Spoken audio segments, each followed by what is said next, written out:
Can't believe it's already October, can you? That means we have exactly 6 months to get all of our Windows 10 computers out the door and replaced with Windows 11. This is because Microsoft is going to end of life Windows 10. That means no more security updates, and that's a huge risk for any organization. How do we manage all this? We're going to talk about that next. If you're a business owner or someone in charge of that project, this is the 30,000 foot view kind of video. So we're going to talk about that. Welcome to Tech Topics brought to you by Cybervenger. We help keep small businesses stay protected and compliant with cutting-edge cybersecurity and IT solutions. All right. So our video is focused for the managers out there who have to figure out how to deal with the logistics of all this. We've only got 6 months to replace any Windows 10 computers not already replaced. Sometimes that's an easy job, sometimes that's a huge job. Sometimes there's major challenges and roadblocks preventing you from replacing your Windows 10 computers with Windows 11. There are also different methods of doing this that we're going to discuss, and there are some challenges and risks of doing that as well. First, we'll talk about real quick, why do this? Well, as I mentioned earlier in the intro, if you don't have a Windows 11 computer environment and you're stuck with Windows 10 or older, you're not going to be getting security updates from Microsoft. This is problematic for two reasons.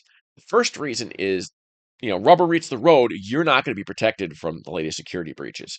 Microsoft always introduces everybody, not just Microsoft, any software company, when they produce software, there's going to be security flaws in it when it comes out the door. It's impossible to think of everything. Over time, these flaws become apparent, and then the software vendor will create a fix, release that fix, and called patches. Maybe hear patching, that's up Windows updates and patching. That's what this is all about, protecting your computer. And then those updates will repair the problem, band-aid in some cases, but solve the security problem until another one is found, and this goes on. When a piece of software, in this case Windows 10, happens to be declared end of life, but a software vendor, that means the vendor is no longer going to be producing these kinds of fixes. So if there's a flaw still in Windows 10 and somebody finds it in, say, November of this year, that flaw can then be exploited, and anybody who has Windows 10, and nobody's going to do anything about it because Windows 10 is now retired, not going to support it. So that's the why. Okay, the what. There are basically two ways to make sure that you have Windows 11 everywhere in your environment. The two broad categories. One is you're going to replace the computer with a new computer. Seems kind of obvious, right? It's the easiest way to do it. But it's also obviously a more expensive way to do that. Why buy new hardware? If you've got a 3-year-old computer, can't we just put Windows 11 on that computer? Sometimes, most of the time, if it's 3 years old, probably most of them do, but not always. You have to check the existing hardware in your environment to find out if it is in fact Windows 11 ready. There's a lot of different ways to do that. There are tools that can tell you if you have the particular hardware you need or not. It'll analyze the machine and spit back a report. So that's a challenge that you need to do as a manager logistically. Is first to determine how many computers you have in your environment are Windows 11. Now, inventorying your systems and having a stock of what you have, where it is vital not only to security, but just general good management in IT. So you should have this. If you're not, you want to work on that first. Then we're going to figure out, of the subset of computers that are still Windows 10, how many of them can be upgraded. The first thing to look at is a little piece of hardware known as the TPM module. This is basically used for encryption. It's used for BitLocker encryption to encrypt the hard disk. So if you take the hard drive out, stick it in another computer, you won't be able to read the data. So the data is protected. It can't leave that particular computer. And that way there's all kinds of ways to protect the data. I don't want to get too much into it, but that's what it's for. There's an older version, 1.2, and a new version, 2.0. 2.0 or higher is what you need for Windows 11 to be compatible. If you don't have a TPM or it's the older version, you won't be able to run Windows 11. Now, there's exceptions to this. There's hackarounds. I think there's some registry keys to make Windows 11 install. You can install Windows 11 on computers where it's not officially supported by Microsoft, and it will run. But that's very janky, I guess is the word I'm looking for. I'm trying to think of the professional word, but it's janky. You don't want to do that. You're in an unsupported fashion. You're probably better off running that than you would be running Windows 10, but stuff's going to break, and I'm not even talking about that. Leave that as not an option for the purpose of this video. So you've got Windows 10 computers that don't have the hardware necessary to Windows 11. What do you do? With those computers, you're going to have to purchase new hardware and replace them. This is trickier than it might seem because it's not just giving with the hardware in place. You have to rebuild the operating system. You're either going to choose between Windows 11 that comes on the computer or imaging it or manually loading it. So let's say you're going to buy the new hardware for the missing computers that can't run it. For the computers that can be upgraded, you got to figure out how you want to do that. You may still want to replace them depending how old they are. Every computer you physically send a technician to is going to consume a significant amount of labor to figure out what software applications are there, to migrate people's users and settings. It's end user settings that really kill time. Labor hours, the key here. This upgrade could be very labor intensive sometimes, depending on the scenario. Now, if everyone in your computer is running nothing but very vanilla Microsoft stuff, like if you're just running Microsoft Office, SharePoint, OneDrive, your antivirus or EDR of choice, and maybe Adobe Suite or something, pretty really common stuff, and nobody's saving data there and nobody's customizing their desktop in any way that matters, then it's a lot easier. But if you got a bunch of custom applications, let's say you're an accountant, or if you've got a manufacturing company, we got some weird specific app that runs a machine or something like that, not only might that piece of software not run on Windows 11, but it may be difficult and labor consuming to move all the little settings over, and it may take time to research that to make sure it works. So you're going to have to go through. This is where having a service catalog is really vital. You have a giant list of all the software that's allowed to be used in your environment. Something you should have, even if you're not worried about Windows 11, just worried about security. You should have a map of all the software you have in your computer, in your organization, and what's allowed, what's not. That way, you could also keep track of the licensing, whether it's licensed or not. Not having properly licensed software is a huge risk in the industry from being sued for accidental piracy. I digress there, but you get the idea. So look at your service catalog, identify all the applications that you have, run those, install those on Windows 11 computers to make sure they physically work. Talk to your vendor who produces the software, make sure that they support it on Windows 11, and make a plan there. That's the next thing. So first you inventory your computers to find out what computers must be replaced. Okay. Then you inventory all your software and find out what software is officially supported. There's a difference between it working, apparently working anyway, and being supported. Now, a lot of vendors will not be supporting Windows 11. I think most will, right? Because then they're kind of forcing themselves out of the market. But they may not support the current version of the software that you own. I run this all the time with companies. They have a particular version of, like, I don't know, AutoCAD, for example. It's making it up. Um, and that's where they're licensed to, and they're stuck with that. They're fine with that version. It has all the features they need. They're not going to pay money to upgrade, right?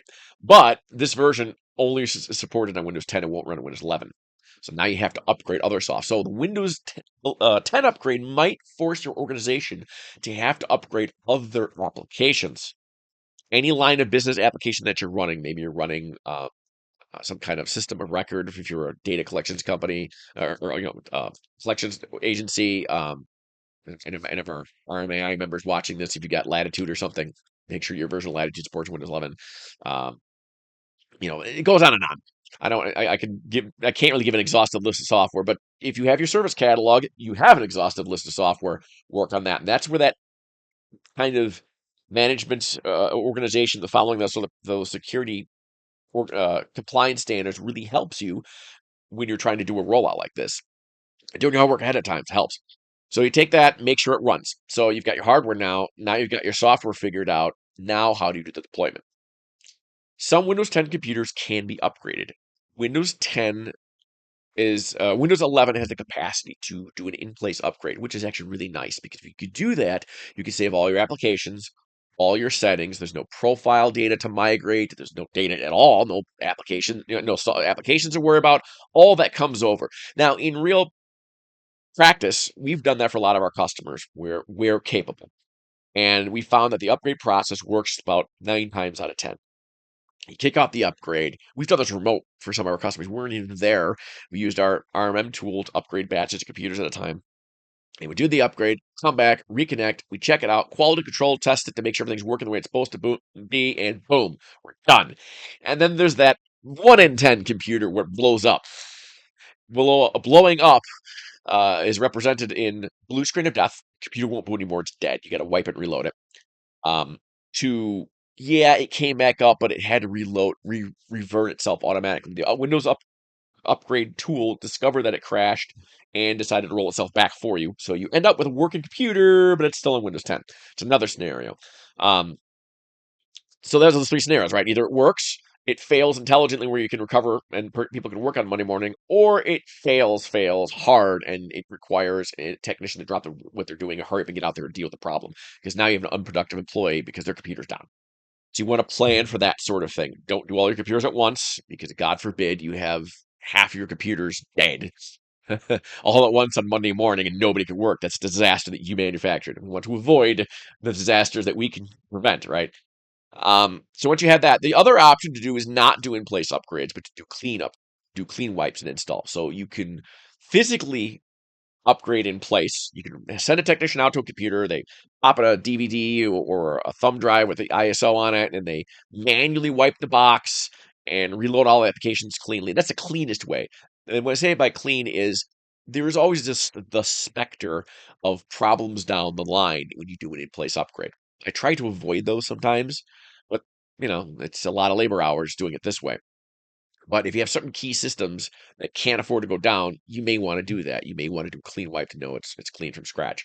And then, of course, there's the option of not wiping the computer. Maybe it's 5 years old. Like, yes, it can run Windows 10, but if I'm going to pour labor hours in this thing, I'd like to have a brand new computer. I don't want to pour labor hours into it again, like just 6 months from now or a year from now when the hardware's too old for my tastes. So you may want to put a new computer in at that time. We have a number of customers that have done just that. They actually handed us perfectly working Windows 11 computers, or compare Windows 11 capable computers. Here, you want it, take it, dispose of it for us, and we wipe the data for them, that kind of thing. But we got these computers because they didn't want to have us spend our labor hours reloading and upgrading them, only to have to turn right around and replace them because they're a year away or 9 months away from when their own policy says hardware has to be refreshed.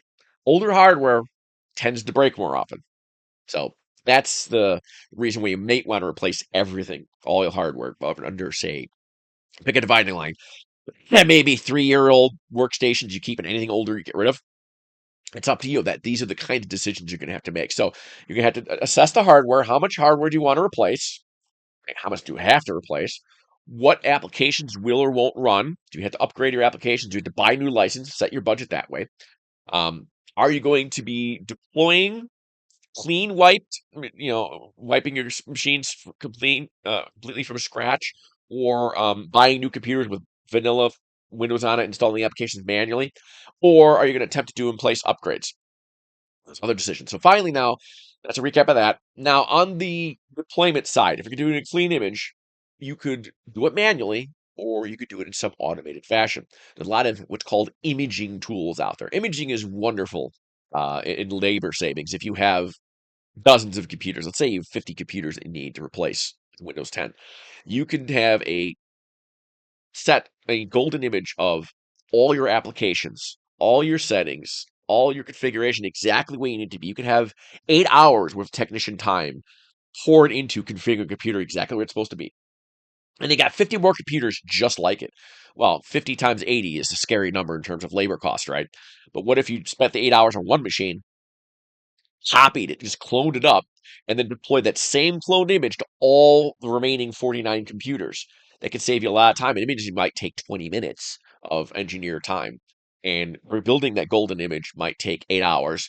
And at that point, you've got, way less billable hours or labor hours from your own internal staff to do it that way than would if they had to go from computer to computer one at a time. People always misunderestimate how long it takes to configure a computer. You're installing Office, you're installing some custom application, you're migrating data off the old computer, making sure there's nothing hiding somewhere, you're making sure the security settings are correct, you're updating your inventory, making sure the antivirus or EDR, hopefully, EDR is on there. And by the time you get done testing all of this, it really is amazing how much labor hours get sucked into this. So you want to, don't take that for granted when you're coming with your plan.